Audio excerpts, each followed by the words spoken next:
little bit more upsetting on the migration here. From Just the News, whistleblowers detail harrowing failure to protect migrant children pouring into the U.S. under Joe Biden. Deborah White started her career as a career worker at the General Services Administration. She was quickly lent in May of 2021 from GSA to the Department of Health and Human Services Office of Refugee Resettlement, or the ORR, the agency responsible for finding safe homes for children known as unaccompanied minors. Children related to her how they were raped or forced into labor while in the custody of drug cartels that transported them from their parents' homes to the United States in hopes of taking advantage of Biden's new immigration policies. But Newsweek told me that the rapes weren't happening.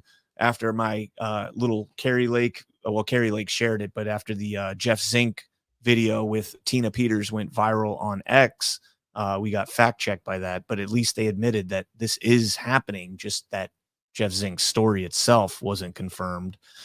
It says in the federal effort to find them safe shelter once in America was rushed like an assembly line, raising the risk that children got placed in unsafe shelters or with sponsors who weren't properly vetted.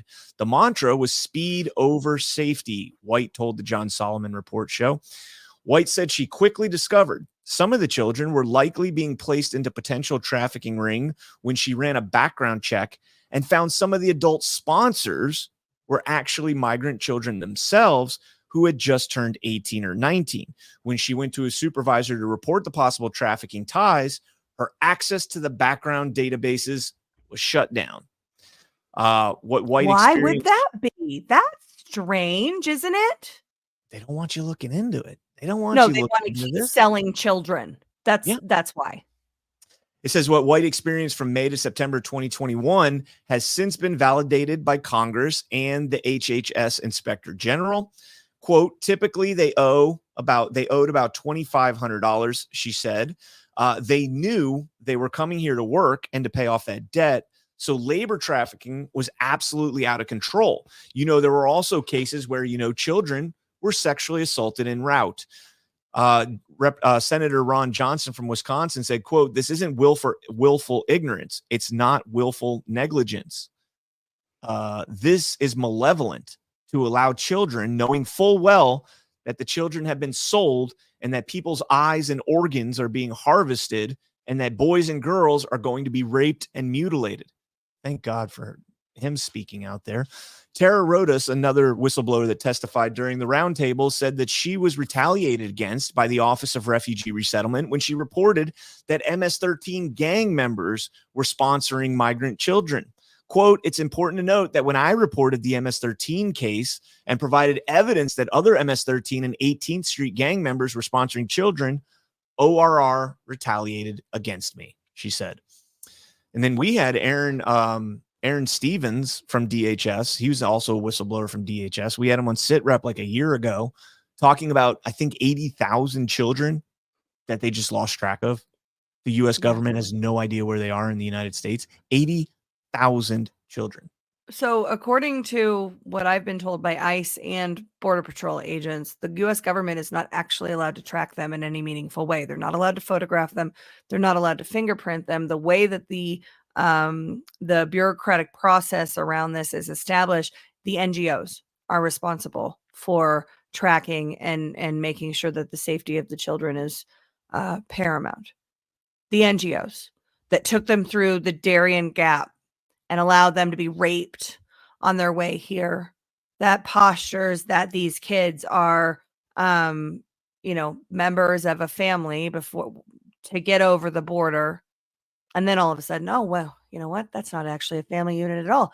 That's an unaccompanied minor. But guess what? They have a sponsor in the country. That's nice. Let's bring them to their sponsor. The U.S. government is engaging in human trafficking, child trafficking for labor, for sex, for organ harvesting, for medical experimentation, for all sorts of horrifying shit. And we, as the American people, I believe, will be held accountable for this if we don't do something about it. Good on Ron Johnson, huge thanks and support and prayers for those whistleblowers. But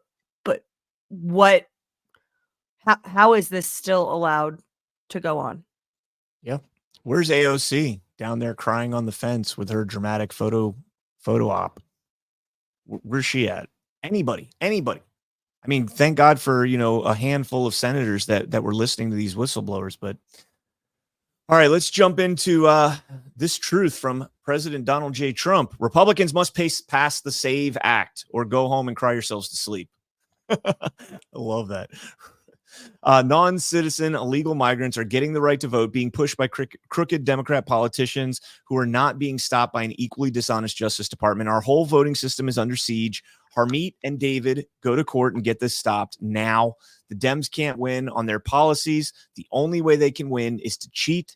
They do it at every level of government, and they do it well. That's how they get an incapacitated moron like Joe Biden elected. Get tough, RNC, Michael W! Exclamation point.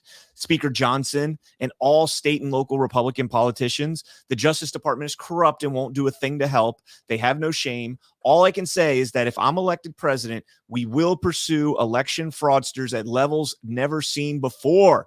Let's go. And they will be sent to prison for long periods of time. We already know who you are. Don't do it.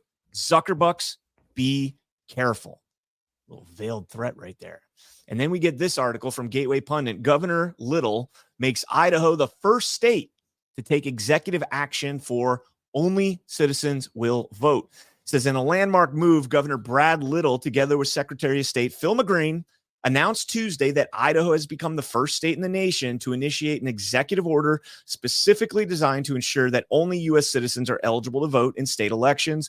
Governor Little signed Executive Order 2024-07 and said, quote, Idaho already has the most secure elections in the nation.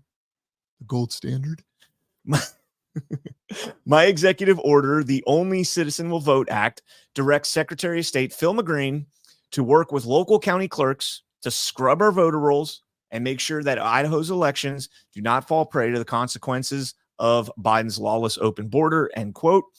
Some of the highlights from it, I want to jump into these. Number 2 on his list, the Secretary of State shall routinely review Idaho's voter rolls in coordination with Idaho State Police and the Idaho Transportation Department to identify any potential non-citizens. Now, how do you identify potential non-citizens? This is what I have an issue with.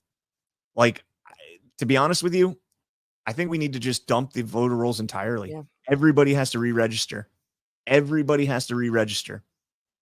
Well, yeah, I mean, I completely agree with you. I think it's in so doing, we also need to decentralize them and make it so that they are actually maintained, and the hygiene of them is the responsibility of the counties. Now, in a lot of places around the nation, that's true. Those statutory authorities exist. Here in Colorado, it's like on paper we have local voter rolls, but we actually have kind of two sets. We have the local and the states. The results never match. The results at the county level never match what the state reports as the results at the county level, right? There's always a disparity because you basically have two sets of books, but it's whatever the state says goes at the end of the day. But yeah, I agree with you. It has to be wiped. It has to be started over. Everybody needs to re-register. You could do that, I think, within 90 days of an election, right? You can make changes and update your laws and all that kind of stuff within 90 days of an election. So what'd you say? It's 123 days. So they've got like 33 days. Great number. 33 days to get this done. Go for it.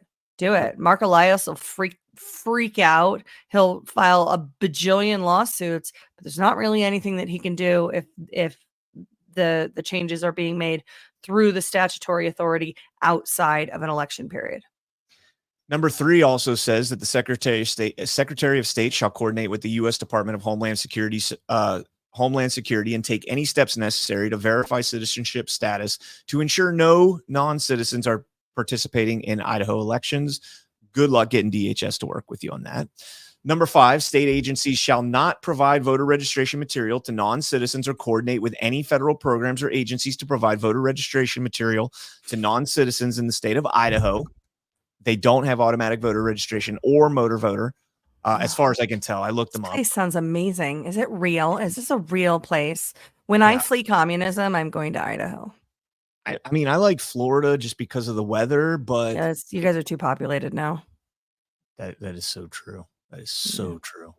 Number 6, state agencies entering into or renewing contracts with federal agencies or partners must confirm there is no requirement to provide voter registration materials to non-citizens or otherwise requiring voter registration activities for non-citizens. Eric. Again, Eric, automatic voter registration, all that good stuff is That's all just great. put in there. I'll tell you what, that's the gold standard. Yeah, that seriously, Idaho set the bar right there. Now, granted, because I was telling you earlier that they don't have automatic voter registration or motor voter, this is kind of, I think that Trump put out the message. Governor Little was like, I'm responding, and put that out there. And now he set the precedent for all the red states might, not all of them, but some of the red states might get behind this. You're not going to see a Democrat state come through with this. Never in a million years.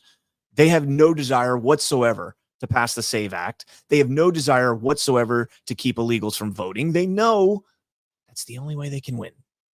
Well, right. But I think, at least as far as congressional elections go, if the Congress passes the SAVE Act, the states don't have a choice, because Article 2 does give states the ability to govern elections, but there is a congressional role for congressional elections. Senators, congressmen, they have the ability to govern that process. That's how we have HAVA, right? Yep. This, the federal laws. So they can, hold separate elections, I guess, which is, I don't know that any states would get on board with that. But the thing about the SAVE Act is Biden will veto it. He already said he'll veto it. So, because they want illegals to vote. That should make everybody real ragey, that they just allowed all these people to pour into our country and they're not going to stop them from voting. They're going to actually stop efforts to stop them from voting. Put that on Biden, though. Make him do that. I mean, I don't know if they could get it through the Senate. That's the other question there. I don't think they'll get it past the Senate, but if they do somehow, make them veto it. Make them. Yeah. All right, let's jump into this story. I wrote this for the Gateway Pundit this morning.